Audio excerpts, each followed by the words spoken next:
Hello, ladies and gentlemen, boys and girls. Welcome to episode 193B of Tales with TR. Let's get right into it. My next guest was an OHL standout with Sudbury and Kingston before moving on to a decade-long NHL career highlighted by a Calder trophy as the NHL's Rookie of the Year in 2004 as a member of the Boston Bruins and tying the Toronto Maple Leafs franchise record for wins with 37 in 2006-2007. These days, he co-hosts the Morning Brew podcast and analyzes the game for the New England Sports Network. He is an amazing analyst, a fantastic father, a cool co-host, a gifted goalie. He played real well in the OHL. Round 5 was his fate to the Bruins in 98. Wouldn't you know, over a decade in the show. Hey, kid, don't frown. He won a Calder in Beantown. He was a leader and a chief when he played for the Leafs. I'll make a claim. He's an ambassador of the game. He's on Morning Brew and is a great father, too. Folks, I like my crosswords hard. I like my eggs soft. Please welcome to the show. It's Andrew Raycroft. Andrew, how the hell are you doing? Hi, I'm wonderful, and that is as good of an intro as I've ever had anywhere, anytime, so I appreciate that immensely. That is wonderful. You deserve it, my friend. I got so many places to go. We're going to do a part 1 and part 2 with you because we got about a half hour here today, and you're extremely interesting, and not just your hockey part of the game. I want to know, first of all, you're growing up. Did you grow up in Belleville, or were you born there? Belleville, born and raised. Parents still live there. Sister still lives there. Born and raised. Yep. Okay, so, and growing up, did you know you were going to be a goalie? Like, who were your idols? Was it music, and you just developed into a good hockey player in your interests when you were 14 or right from 5 years old? Give me the pads. I want to be a goalie. No, I was right in between that. So I was around 10 or 11. I like scoring goals. I was a little player. And for whatever reason, at the end of one season, after my first Adam year, first novice year. Sorry. So my first year in novice. After that, I decided to be a goalie, and made that wonderful life decision at the age of 8 or 9 or whatever it was. And it was more just I just liked the gear. I liked being out there all the time. I liked having more. Even if you scored 8 goals, you didn't really have the game on your stick, so to speak. So I remember being annoyed when we would lose and feeling like if you're a goalie, you can help that a little bit more. Ontario is a hockey hotbed, and Belleville isn't that far from Toronto, which is the world's hockey hotbed, I believe. If you talk per capita players coming out, did you play with or against any NHL stars in your minor hockey? I don't mean once you got to like under 17 selects. I mean like on your Belleville teams. Did you come across any NHLers? Yeah, we grew up. So we had AAA came to my area. Quinny Red Devils started up when I was in Pee Wee. So that's really when we started. And I was in the OMHA. So we played Peterborough and Lindsay, York Simcoe, Ajax. And the big one that I played against all the way up was Mike Fisher. He was in Peterborough. We were the same age. We went to Sudbury together in the OHL. I was going to say, you guys were junior teammates, no? Yeah. So Mike and I had a connection basically since the age of 8 and all the way up until him playing in the NHL with Ottawa. So as a 19-year-old. So he left me in junior, but Mike Fisher was a guy. Rico Fata was the stud growing up. If you remember Rico, Fata was he was the Wayne Gretzky at that time. And you would see he was a man child and he would run us all over. Those are the two, but Fish was the real connection. Of course, lots of GTHL guys that we ended up, playing games or making it to the NHL, but Fish was the one in our league that we played a lot against. Did Fisher's junior play resemble as any? Like, was he good two-way? Was he a good leader in the room, or did he develop that in the NHL? No, he built that really quickly, right? In junior, so he was still a 3rd round pick in the OHL, like not a stud. And then what was a 2nd round pick, a 3rd round pick? I don't remember in the NHL, but again, like he showed up in Sudbury and he just got better every single day. And then his 2nd year in junior, he had 110 points. He was big and strong now, and could fly and could shoot, and was just so responsible all the time. Just a good person too, like that guy that was. You could tell he was going to do anything he could to get there, but also do it the right way. No knuckleheadness. And that's why he could play in the NHL as a 19-year-old.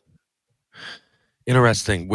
Was that a good place? We obviously, we shoot Shoresy there, but it seems like the perfect size for a junior town. We go to all the games, whatever games we can. I mean, a lot of games. Yeah. And more often than not, it's sold out. The players seem to be treated really well. Not too big, not too small. It's not that far. People talk to me like I was going up north, like it was 10 hours. Yeah, it's a few hours from Toronto. But in the OHL, that would be a road trip for you guys. The Dub, that's in your division. Like in your division is, I was at Tri-Cities.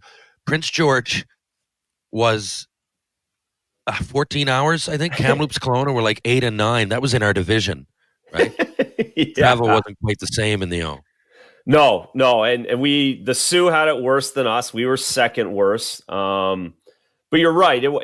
It from Belleville, it was 6 hours, so it was a long ways when you're 16, 17. But at the same time, you weren't in Thunder Bay. It wasn't unmanageable, and it wasn't like you didn't see anybody for the whole entire season. So it was a great place, and like you said, you spent a lot of time up there. It's a perfect junior place.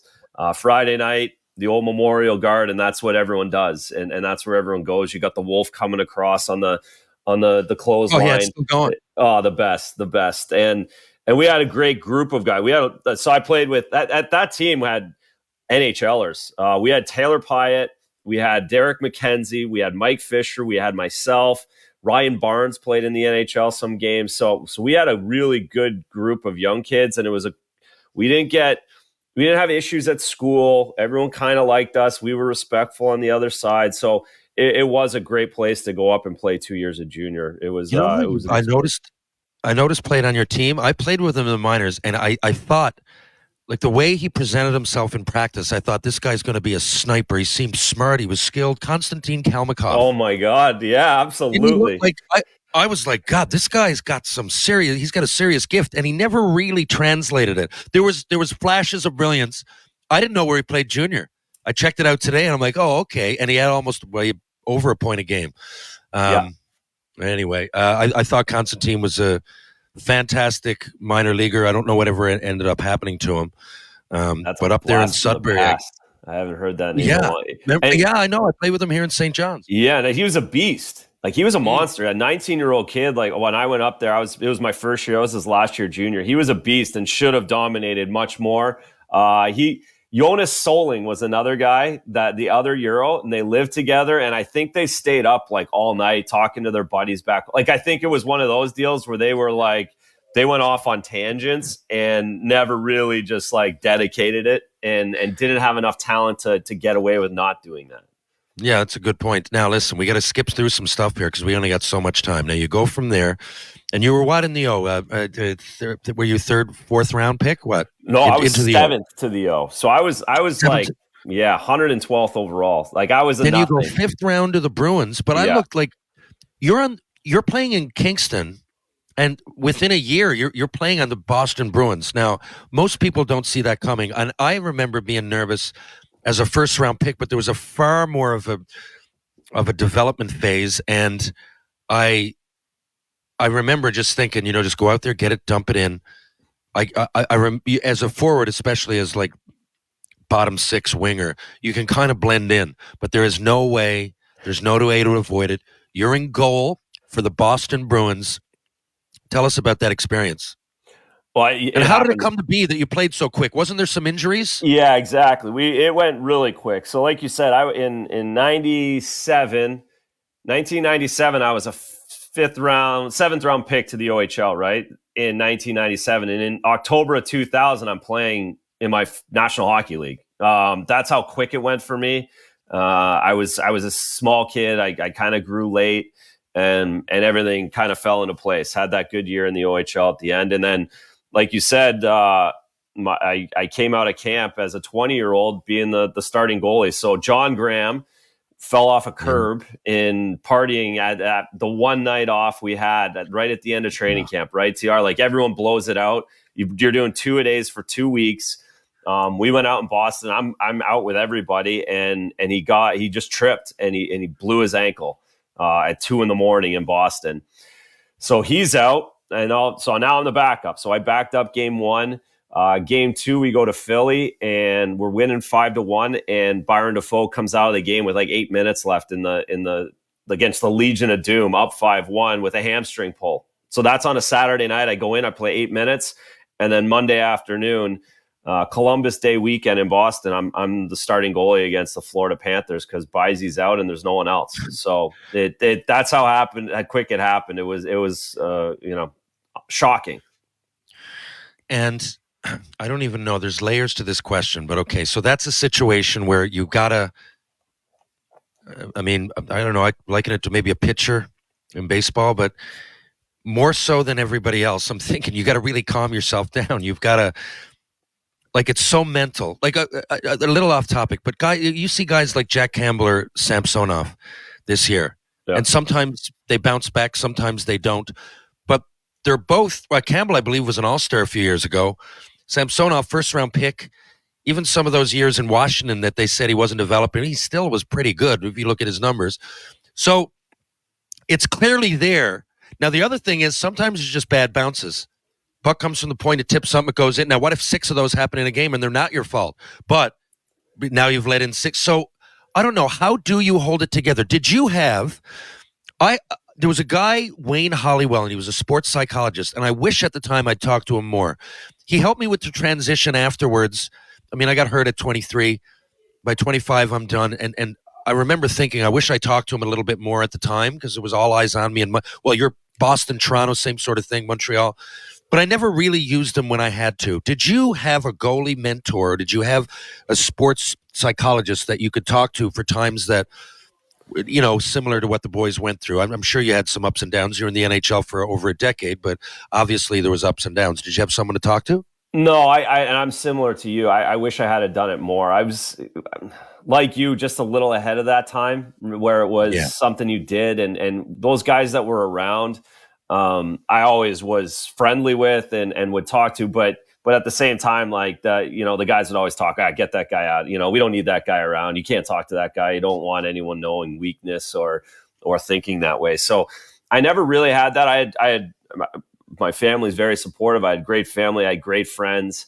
I was pretty balanced in my life as much as a 20-year-old can be balanced, I suppose, away from the game. But I think I believed in myself. I was naive too, really, really naive when I look back. Like it was like, I'm going to do this. No big deal. Like it just didn't seem like a big deal at the time. I'll get out there and do it. And I look back now and laugh like how crazy it is that I was 20 doing that and how hard and how few people get to actually do that now that I'm 44 years old. But at the time I thought everyone, that's just what everyone around me does. My buddy Mike Fisher plays. Why can't I play? And it was one of those things where there was a lot of naiveness to myself and my game.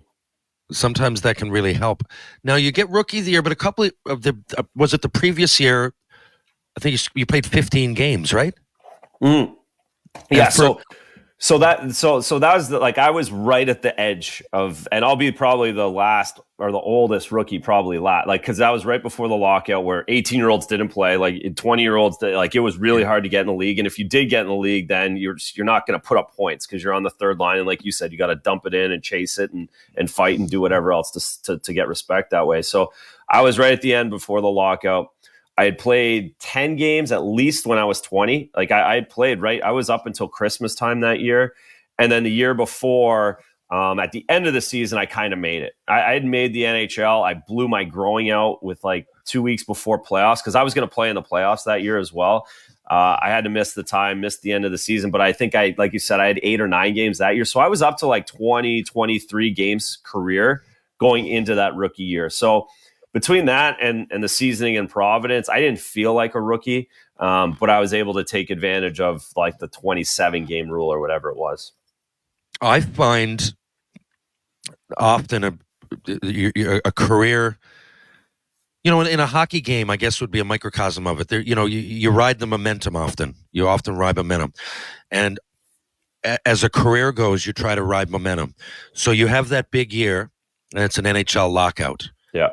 How did that affect? It wasn't just you, of course, the whole league, but especially for someone coming in and finally coming out and having an outstanding. I mean, the rookie of the year in the NHL is almost overwhelming. But if it's me, I want it to keep going so I don't have to think about things. Yeah. I don't want to think about it for a year, and now I got to go back. And it would have been a weird way to, because coming into that, you're a bit of an underdog. Now you've got to prepare yourself after a year off. I'm guessing. I mean, of the NHL. I know you played. But you got to come in with a different. So how was that mindset, and did that lockout affect you at all as a player? Yeah, big time. And again, another one of those when you get older, the hindsight. I didn't prepare well enough. I didn't want to be the rookie again, right? Like I'd done that. I'd worked really hard to be and get through the minors and not have to do it, but. If I could grab myself, 15, 20 years ago, I would tell myself, you got to act like you're a rookie again. You got to do it all over again going into the lockout because basically everything changed. The equipment, the rules, the league, the people, the players, everything changed. But I wanted it to be, I was in the NHL. And I think my mindset should have been just roll it right back to, all right, I'm starting my career all over again. And you have to act this way and you have to do all of this stuff rather than trying to feel like you're validated in the NHL. So I didn't have the best mindset in hindsight in that I needed to grind again. And just, if I had kept the momentum, if that was the way to keep the momentum, was to grind, and it crushed. Of course, I would have been so much better off if we just had that summer to work out and train all year in Boston very normally, go into the season. Because I was worried about a sophomore slump. I thought about it a lot. I didn't want to be that guy. I didn't want to be the flash in the pan. And the lockout delayed that and made me think about it more. If I had just jumped in the next September after a short summer, I think I would have. I feel like I would have been better off. But again, that's not an excuse. It was on me to grind and be better again. We know hockey games move fast, but with DraftKings Sportsbook, an official sports betting partner of the NHL, you can score faster than anything happening on the ice. This week, new customers can bet $5 and get $200 instantly in bonus bets. Download the DraftKings Sportsbook app now and use code THPN. New customers can bet $5 to get $200 instantly in bonus bets, only on DraftKings Sportsbook. The crown is yours. Gambling problem? Call 1-800-GAMBLER or visit www.1800gambler.net. In New York, call 8778-HOPE-NY or text HOPE-NY 467-369. In Connecticut, help is available for problem gambling. Call 888-789-7777 or visit ccpg.org. Please play responsibly. On behalf of Boot Hill Casino and Resort in Kansas. 21 plus, age varies by jurisdiction, void in Ontario. Bonus bets expire 168 hours after issuance. See dkng.com/hockey for eligibility and deposit restrictions, terms, and responsible gambling resources. NHL and the NHL Shield are registered trademarks of the National Hockey League. Copyright NHL 2024, all rights reserved. Now, look, I'm jumping all over the map, but there's a few things I really do want to know. You played 72 games one year with the Toronto Maple Leafs, okay? Yeah. And even though that's fairly recent history, I don't know many goalies that happens anymore. That was the last of an old school kind of way of thinking where you'd have your number one and then you'd have your way down number two, maybe get less than 10 games played. Now, I don't know, you might split, I don't know, 45, 38, whatever it would be. So what do you, is there a right and wrong? Is each situation different? As a goalie, what would you prefer to play almost, would you rather play 90% of the games or 50%? Well, at the time, I wanted to play all the time. You can't do it nowadays. And you really, I would have been better served if we could have had a backup goalie there that won 5 more games, we would have been easily in the playoffs, right? Like I think I got all but 5 points that entire season for our group, and that's too much. Like you look at all the best teams, that second goalie gets 30, 40 points for you over the regular season, and that's why they're the best. So no, that's long gone. You can't do it now. The way the game's played, again, back then it was, even after the lockout, there was still a lot of slappers down the wing. There was still a lot of plays just directly in front of you. Now it's so east-west, so fast. I can't imagine a guy surviving 72 games nowadays. You would just blow. Something would go. either your brain or your legs at some point. And I was exhausted that year. Like at the end of the season, I must have been a shell of myself when I look back and what I looked like and what my body was and my mental capacity for playing in Toronto and doing that every day it hurt a lot. 72 games is one thing. 72 games with a team like Toronto with such a there's a critique around every corner. I mean, there's one thing to be supported, but you're also going to hear a comment every single day on how you play, and you're only as good as your last shift or game. Yeah. By the way, speaking of Toronto, so does anybody actually give you shit that indirectly, you come to Toronto, Tuukka Rask goes to Boston, Tuukka becomes, and again, I'm not, Andrew, you had an unreal career. Your rookie of the year. Yeah, no, none of these years were you like bottom of the barrel. Like you were a great player.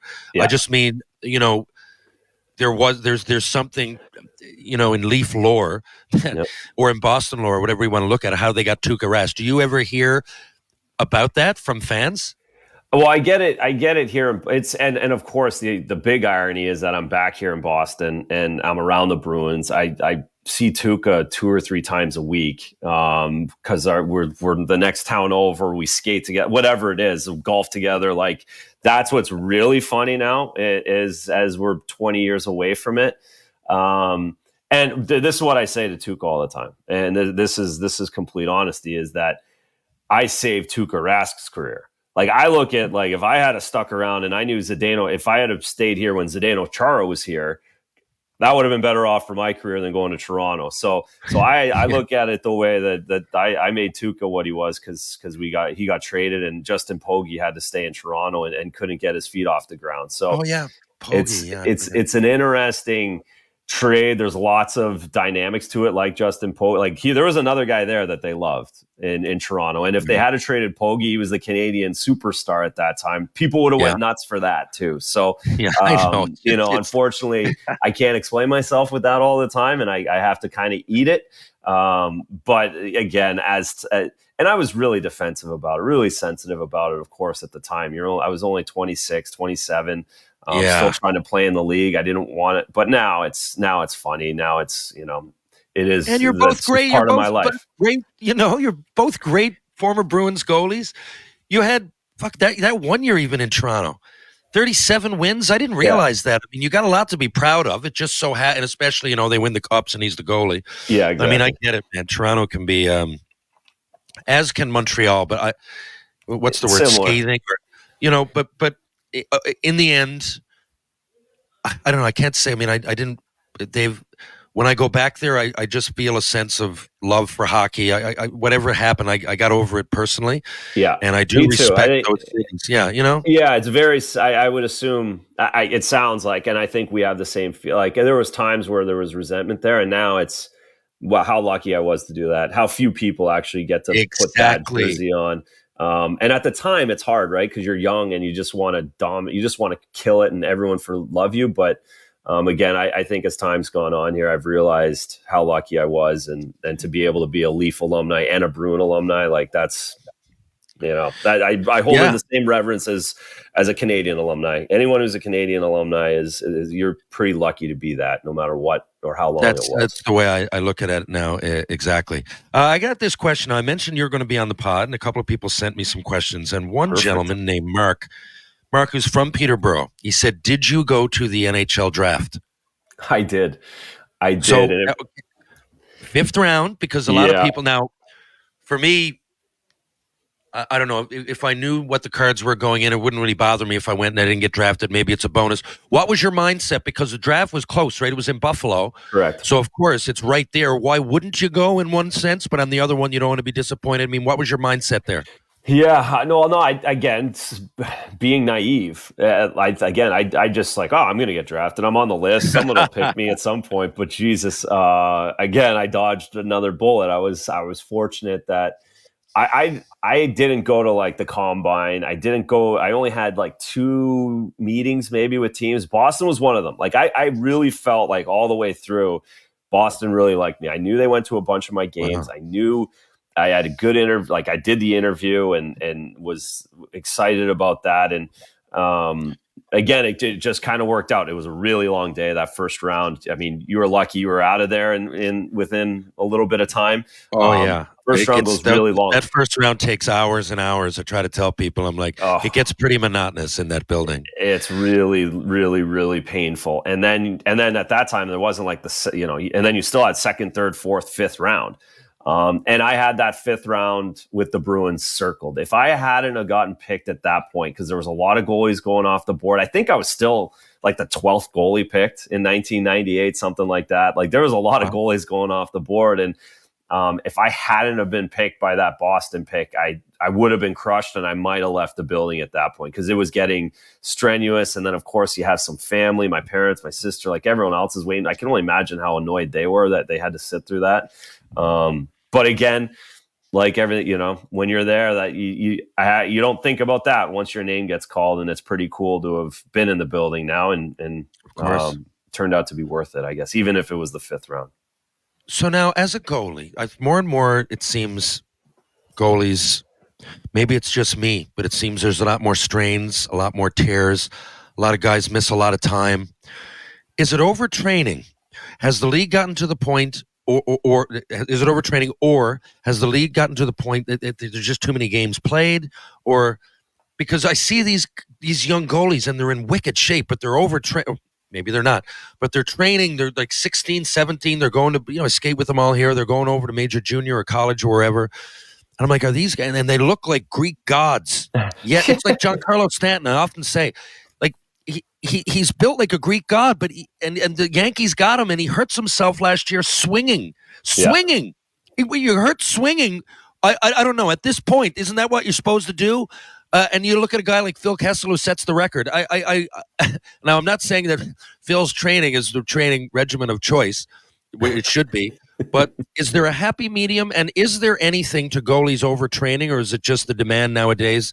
And that's, you just got to be ready for that. I think you can be on the ice way too much. And as a goalie, you talk about those kids, they're getting hip surgeries at 16 and 15 years old. It's crazy. Like you have no chance of making it. And, if you're getting, no one wants to deal with guys that have hip problems and hip surgeries. So don't go on the ice 12 months a year.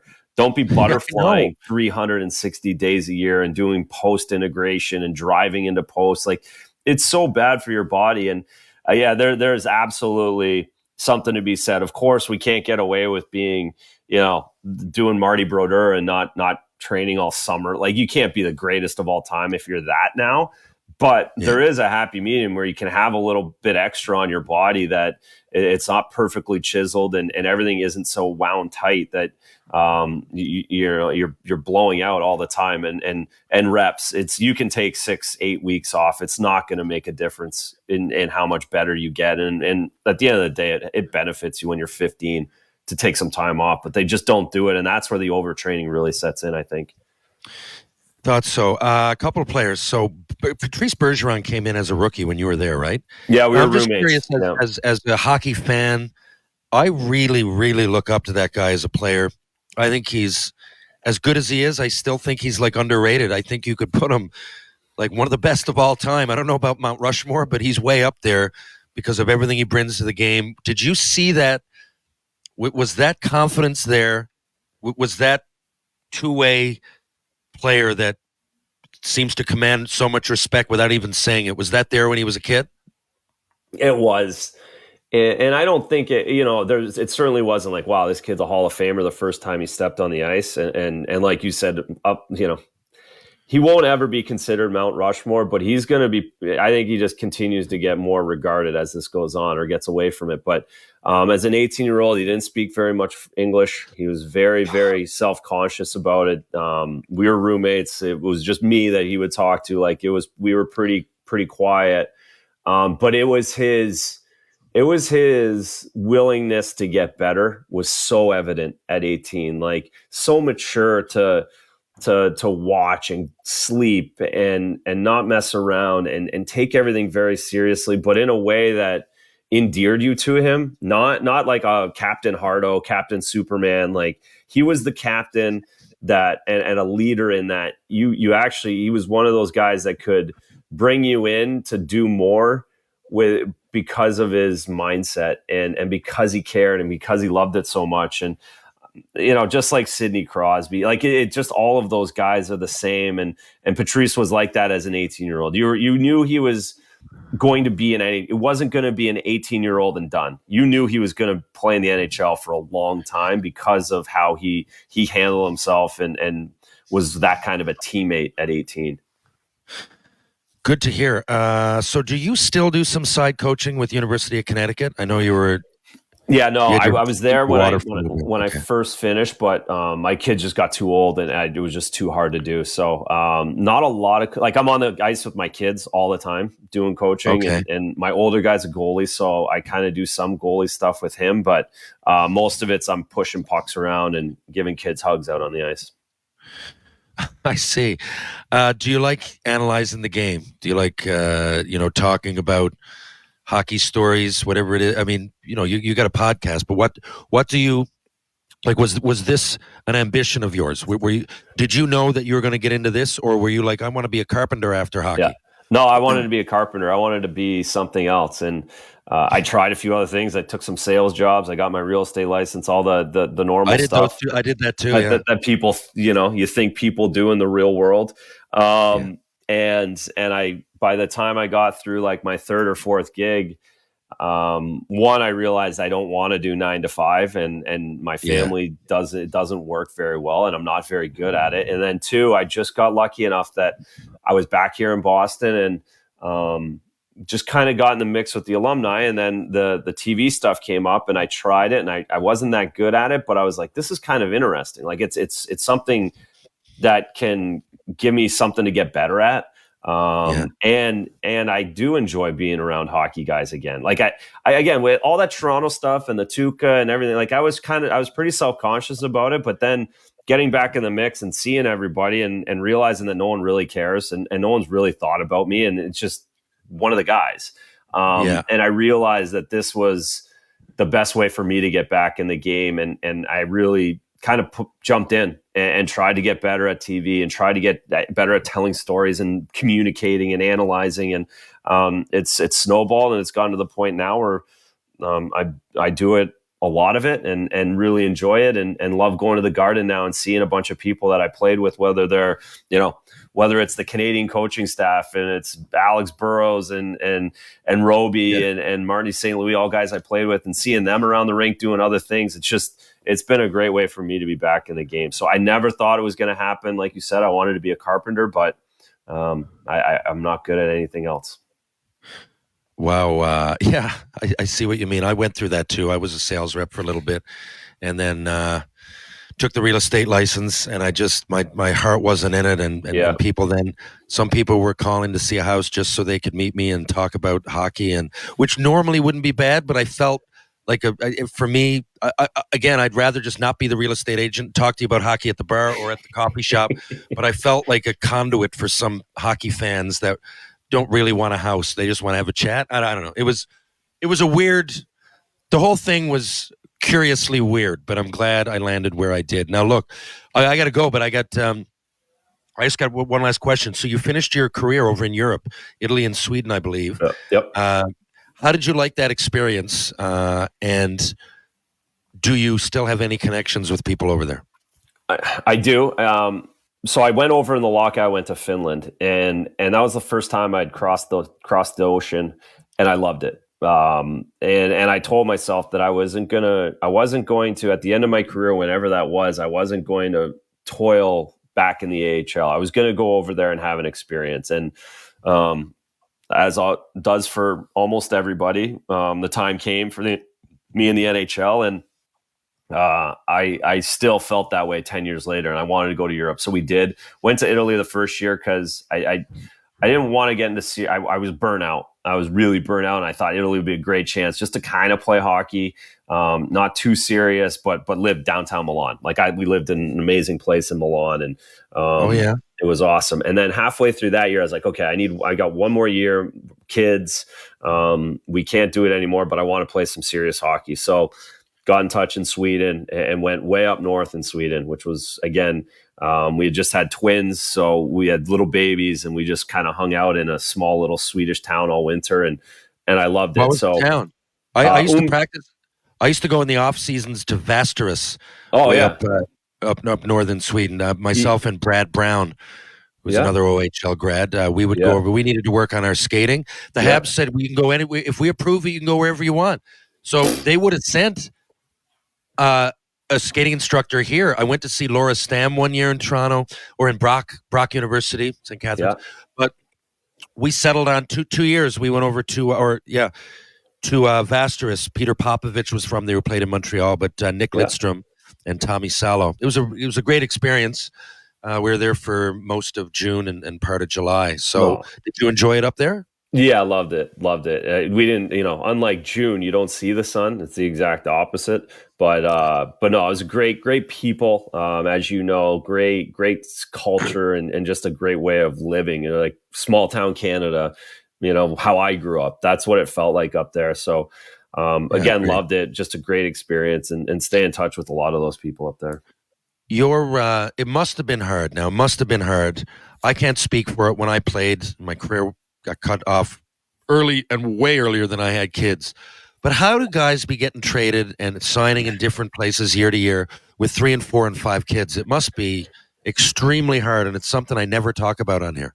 Yeah, it was. And that's really what I remember, taking a bus trip right around Christmas time in Sweden, and I'm staring out the window thinking, what the hell am I doing? Why am I putting everyone through this? My older guy was 4. We had twins that were 1. My wife's sitting at home by herself a week before Christmas. Like, all the cousins are playing. This? It's really what it came down. And I'm like, oh, Jesus. So it was hard at the end, with the kids, because all the decisions you make, right? When you're single, you're just like, it's just about you. And then when the family comes in, the wife's pretty good. Most wives just go with it. So you're in the same spot. When you have kids and kids that recognize what's going on and understand and kind of have a voice, it gets, you feel guilty. So at the end, I felt guilty. I'm like, I'm not doing this anymore. We got 2 months left, and it's time to hang them up. I probably, if I was single, I probably would have done it 2 or 3 more years because it's easy and whatever. But when it's the kids are involved, to your question, it does change the dynamic in a big way, and it makes it harder to stay in the game.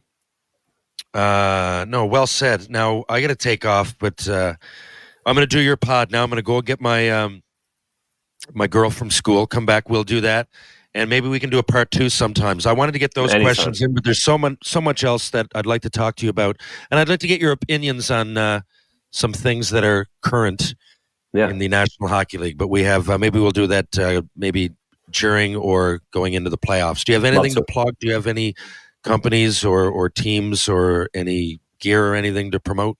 No, I appreciate that, but no, I appreciate talking to you in a little while with Clearing the Crease with Kami and Seaball. We're going to have fun doing that, but I'm happy to jump on any time, TR. This half hour flew by. It was fun. It really did. And I'll see you again in just a few minutes. Thanks again, Raycroft. I really appreciate it. And we'll talk to you again soon. Radio. Okay, buddy. That was Andrew Raycroft, folks. Thanks for tuning in. That's going to be part 1. He's a real interesting guy, but duty calls, and I have to head to Fort St. John, BC tomorrow. I've got a busy day ahead of me. So what I want to remind you all is, if you're in St. John's, Newfoundland, and you go to George Street, why not stop into Trinity Pub, TJ's Pub, Rob Roy Confusion, Greensleeves Pub, the Martini Bar, of course, the Bull and Barrel. If you're going to go for a bite to eat, why not do it at Loose Tie, Merchant Tavern, or Blue on Water, and of course, Wedgwood Cafe in the East End on Elizabeth Avenue. Wedgwood Cafe, who also do catering. Check out Peter Wedgwood Cafe. If you want strength and balance for the body and mind, look no further than Ryan Power Conditioning on Rope Walk Lane. Strength and balance for the body and mind. If you want to go to Mr. Lube, there's 2 locations here in St. John's, Newfoundland. One is on Torbay Road, one's on Kenmount Road. Live, laugh, lube! Pitbull Pain Relief. Pain sticks that just don't quit. Go to pitbullpainrelief.com and see what all the fuss is about. True Hockey. Take what's yours. Folks, I'll be back in just a couple of days with more Tales with TR. Thanks to Andrew Raycroft. Thanks to you guys for listening, and I'll catch you on the rebound real soon.